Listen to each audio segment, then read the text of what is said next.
දැන් උදේ 5:00ට විතර පිටත් උනේ. එනකොට පින්නතුනේ මේ හම්බන්තොට පැත්තේ මුස්ලිම් තරුණයෙක් දුවගෙන ආව මංගාවට. මට කියනවා ඒ තරුණයෝ දන්නේ මේ බණ හර්මේ කියලා. මේ සාදුගේ මොටිවේෂන් තමයි අපි අහන්නේ. මේ මුස්ලිම් දඩබ්බර තරුණයෝ 15ක් විතර එක්කහුවලා මාත් එක්ක ඡායාරූප ගන්නවා මොකේටද?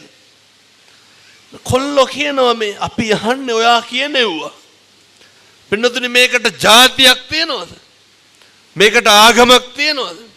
දෙසටක් මිත්‍යා මතවලින් ගහනව පිරිච්ච ඒ මුළු මහ ජම්බු දීපයම එක දහම් හඬට ධර්ම චක්‍රයට එක වචනෙට අවනත උනේ පින්නතුනි මෙහි තියෙන සත්‍යානුභාවය නිසාමයි.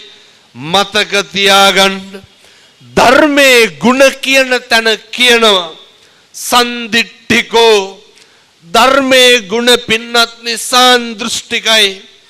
අස්පනා පිට ප්‍රතිඵල එළවන සුළුයි.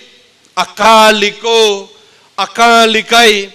ඒ විතරක් නෙමෙයි මේකේ කෙලවර තමයි අර ඕපනයිකෝ නිවනට පමුණුවන සුළුයි. බුදුහාමුදුරෝ දේශනා කරන්න ඉදං මේ පුඤ්ඤ කම්මං ආසවක්ඛ්‍යා වහං හෝතු සබ්බ දුක්ඛා පමුජ්ජතු.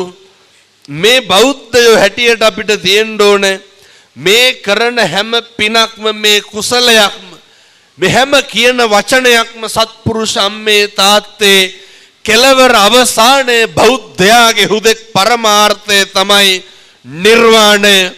අද මේ උතුම් කන්ද ධර්ම දූත මහා විහාරයේ ඉඳන් ඔය දීපු සාදුකාරයත් ගත්ත පංචශීලයත් කවදා හරි සංසාරේ මේ බණ අහන්න ආපු අම්මලාට තාත්තලාට රහත් වෙලා නිවන් දකින්න මේ පින් හේතු වාසනා වේවා සාදු කියලා මේ පින් අනුමෝදන් වෙන්න.